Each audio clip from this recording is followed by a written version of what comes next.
everyone, welcome back to Pocket Review, your official source and the most authentic source for in-depth reviews of mobile phones. Before we talk about what's coming next, please do like and subscribe our channel. And now let's start with today's review. So today we are going to talk about iPhone 16 Pro series. And as you know, iPhone has just been launched recently. There's a lot new and lot that has remained the same, and we'll be talking about that. What is important for you to understand is this iPhone 15 still relevant? And by the way, this is not iPhone 15, this is iPhone 12 Pro Max. And this is what is my starting point about Apple. So Apple makes phones where it becomes very difficult to differentiate form factor from the previous version. And what I really mean by that. So today, if you go for a particular color within the iPhone 16 Pro range, perhaps people can say, yeah, this is iPhone 16. Of course, there's a small difference in size, and that may not be visible to others from a distance, right? So the form factor has largely been the same, apart from iPhone XS when the cameras were arranged as they are today in iPhone 16 series. The only point that I wanted to highlight here, so it's very difficult to differentiate between which iPhone you are carrying just by looking at it. But under the hood, there is a lot which is improving.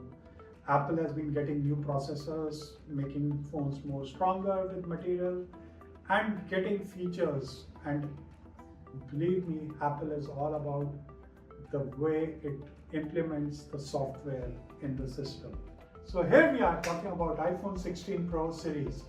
So when this series got launched, there was a lot of anticipation of what's coming new, what's changing. And sadly, a lot of people lost a lot of hopes because iPhone 16 was essentially a minimal upgrade on iPhone 15 Pro. And I'll tell you why I say that.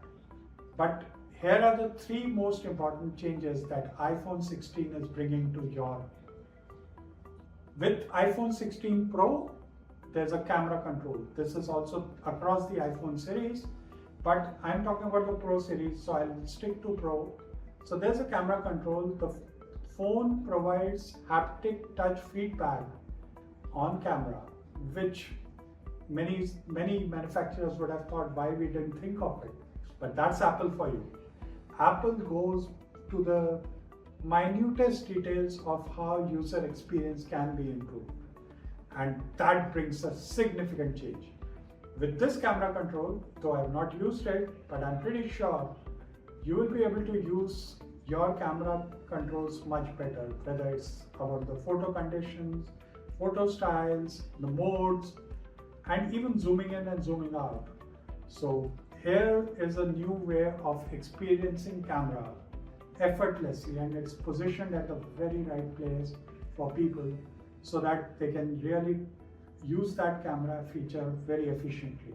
The other thing about camera control is it brings about visual intelligence, which is a feature similar to Google Lens, but for Apple users. So Apple users will have access to a camera feature where they can actually, through the camera lens, they can scan and see what's there.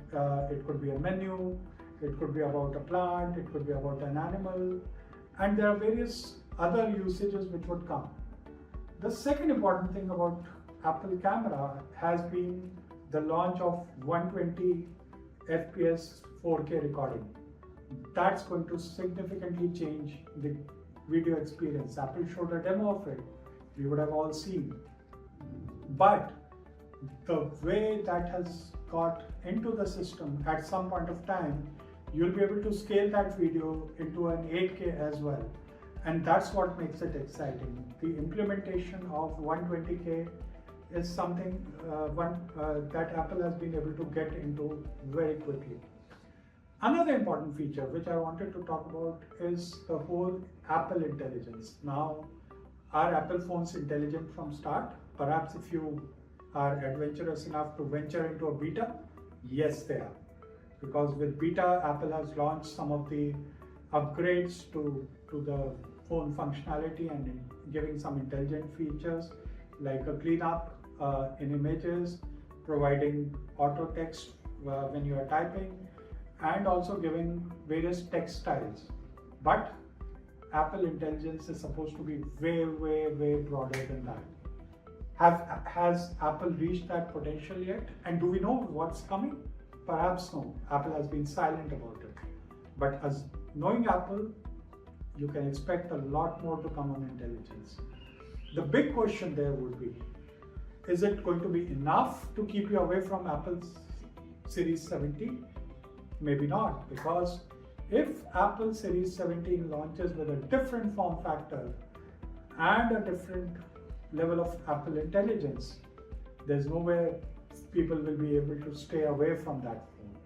So the big question now is, who should upgrade and who should not? So here's my view.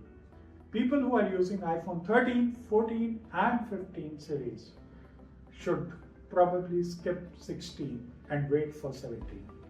People who are using 12 and below, perhaps this is the right upgrade. You should go ahead and upgrade to the next level. What makes this phone so powerful and special is the integration of Apple Intelligence into the phone. And since Apple is also talking about building it native with intelligence, you can expect Siri to get much more smarter, you can expect more features to roll out over a period of time, and hope that the intelligence keeps on increasing over a period of time. I suspect Apple will keep updating the intelligence features over years, though there will be some exclusive features as there are always for the new series.